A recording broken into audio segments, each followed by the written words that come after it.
My name is Khurram, Khurram, or Khurram from the epiglottis.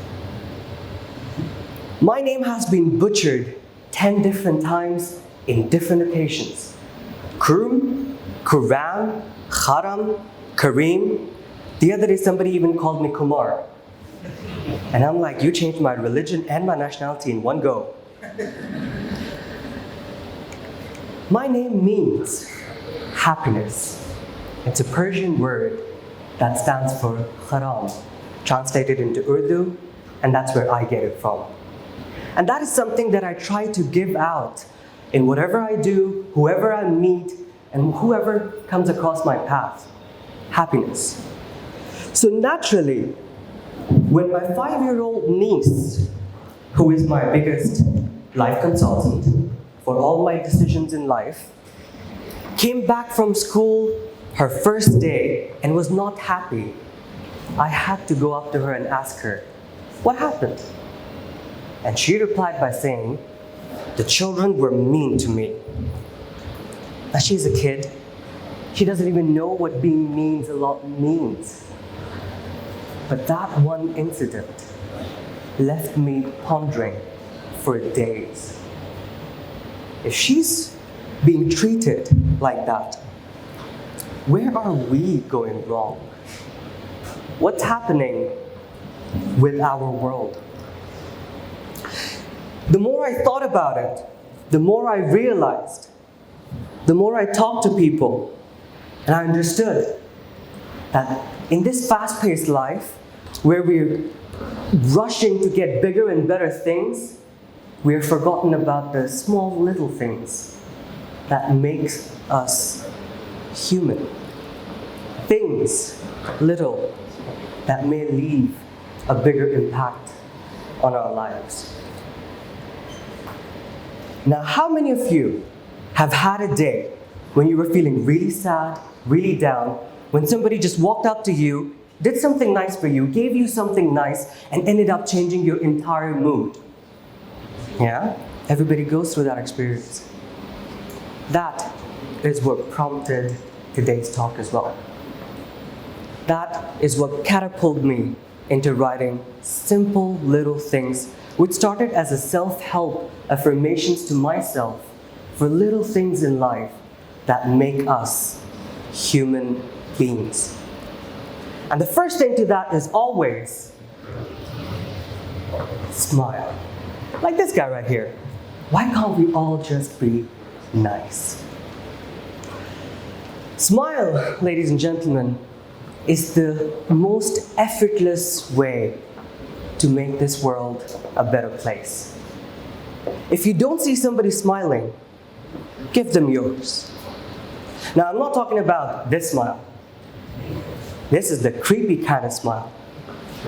I'm talking about the smile that is encouraging, that gives you hope, that when you look and receive that smile, it leaves you feeling that everything's going to be okay. Like some of you smiling at me right now. Smile, the universal language of kindness. Then comes the next thing, respect. Ever since I was young, I've always been taught, respect whoever you meet. Doesn't matter if he's the CEO of a big company or the president of whichever country or the person who's cleaning your car. Respect is crucial. But in this modern day world, I see this very, very important value being diminished because we are becoming so self-centered and unsympathetic and apologetic that we don't respect. The car cleaner, whom we many a times ignore, respect is to be given to them. Because the more you give, respect is one of those things, the more you get back. And respect is something that tells more about you than the people whom you are respecting. Bruce Lee, Mahatma Gandhi, all of those people have said at one point, somewhere, somehow, that if you want to gauge how respectful a person is, or if you want to show and see how to respect them, see how they're respecting the people who are below them. That is an essential value, respect. At the other end, if you do have something nice to say it out loud. How many of you here like receiving compliments? Yeah, ladies. Great. Now, how many of you like giving compliments? Great.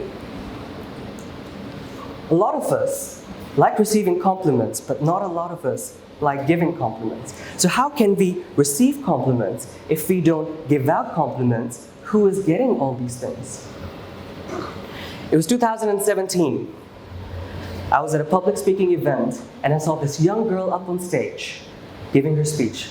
You could tell that she had tried hard, she was working hard, she wanted to be there, and she had given it all her efforts. But when the results came out, she couldn't win. So when I saw her up on the side, I walked up to her and told her, "You did a good job. I saw how hard you worked. Congratulations for your efforts." And she was sulking at the point in time, and she said, "Thank you," smiled, and walked away. Fast forward a year, and she sends me this picture with the title saying, "Thank you for your little big compliment." Ladies and gentlemen, that girl, because of the compliment, small one that I had given and many other people might have given her, I'm not taking all the credit for this, but led her to believe in herself yet again, go up on the stage next year and win not one, but 4 trophies in the events that she was competing. Pass a compliment when you see something nice. It's an important part of being and cultivating a good environment, a good life, because it's also important to pass and say these compliments and not just thinking them. So the next time you see somebody who looks nice and you feel like they've done the effort, go ahead, pass a compliment. You see somebody's trying hard but not quite getting there, pass the compliment, because it's your compliment that might be the only thing that they need at that point in time. So I'm going to be expecting a lot of compliments after this. Try not to judge. Now the reason I say try is because we are so boxed up in our societal structures that it is almost impractical for us not to judge. But here's the thing. In Boston last month, I went and attended this exhibition called Body Worlds, the Cycle of Life. 100 bodies dedicated to science from all over the world. And most of them look like that. And it was while going through this exhibition that I realized, bare-skinned, out of the societal norms and the societal structure, this is what I am. And this is what you are. So why all this judgment? Based on what? Nobody says that you are superior to someone. Similarly, nobody is superior to you. In this world where we're all so divided on finding the differences, whereas there's so much more in common, try as much as possible not to judge. Be humble, because the next time you think that you are special, just realize you are but a small speck of dust in this whole big universe. So be humble. You are not above anybody. Nobody is above you. Try not to judge anyone. Having good intentions. This is something that my mom always used to say. Still continues to say so, she's alive. So thank God. Son, whatever you try to do it with the purest of hearts. Because if you're trying to be nice, and you're only trying to be nice because it's more Instagrammable, that is not the way to go.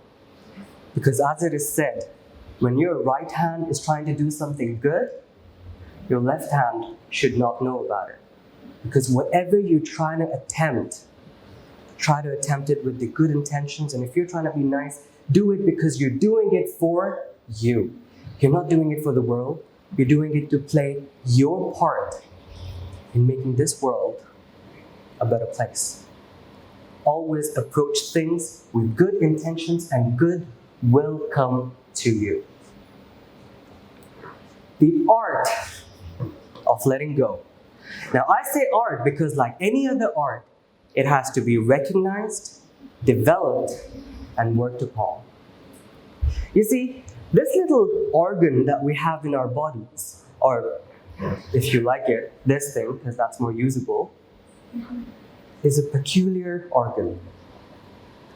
The more hate, resentment, and grudge that you feel upon it, the less on space it gets. And then you will not be able to have space in your heart to do something better, to have love, to shine, and be a ray of hope in somebody's life. Because your heart is intent on keeping things that are stopping you from being nice and making this world a better place. So it's way easier said than done. Trust me, this is something that we all struggle with, and I personally struggle with a few things letting them go. But that's part of the process. Because the more you hold on to hate, the more you hold on to resentment, the less space you would have to do things that are better for you and for those around you. Now, this next one is something where I can just say it, summarize the whole topic, and walk off the stage, and you'll all be the better for it.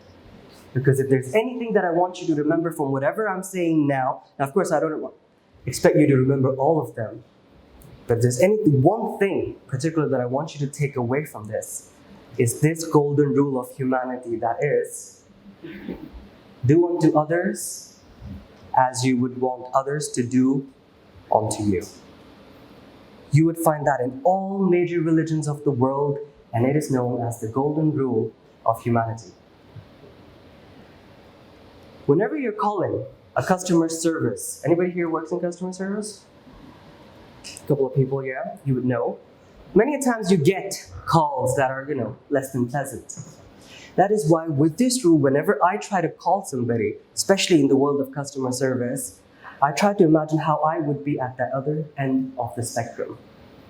Because if I'm the one receiving the call, how would I like to be greeted on the phone? And that is the rule that I apply when I call them. It's simple. You want to get smiles? Get smiles. You want to be happy? Spread happiness. You want to be forgiven? Forgive. Because this is how you want to be treated. So this is how you will treat all those who are around you. And this whole talk could be just as easily summarized into this one statement of do unto others as you wish others to do unto you. Now all of this is very simple, little everyday things. Let's look at some more things in our everyday ways that we can adopt just to be a simple, nice human being a good Samaritan and being a part of the society. Holding doors. How many of you came over here with doors? We see doors all over. We step in the elevators. Everywhere there are doors. Next time when you're passing through the door, if there's somebody coming behind you, instead of banging the door shut on them, hold it for them. That is just you simply being nice. Next time you go to a restaurant, pick up your own food tray. And I cannot emphasize that enough. The cleaners who are there to clean. But they don't necessarily have to clean your things. You've eaten in that tray. It is your trash, your responsibility to just stand up, walk up to the trash, and dispose them off. Dispose your trash. And don't throw it out of the cars either.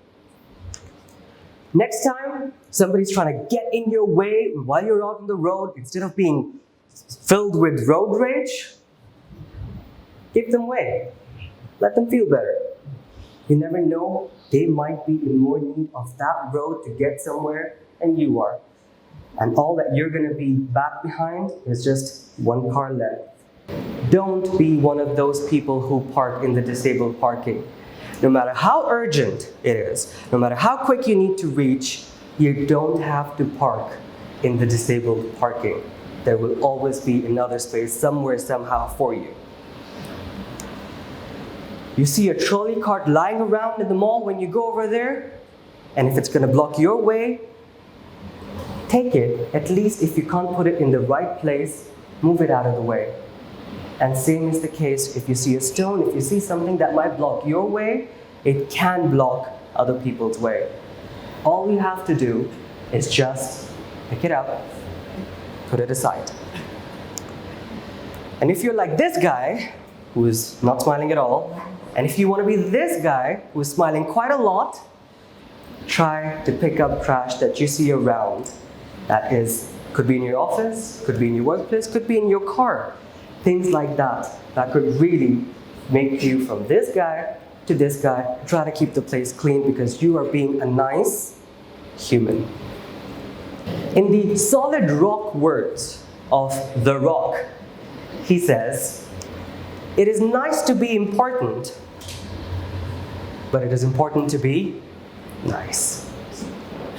Ladies and gentlemen, in this world where everybody's centric, where you switch up the news channel and everything is divided, there's news of destruction and all these things happening, all you have to do to play your part in making this world a better place is just be nice. And it's those little things that could make the biggest impact.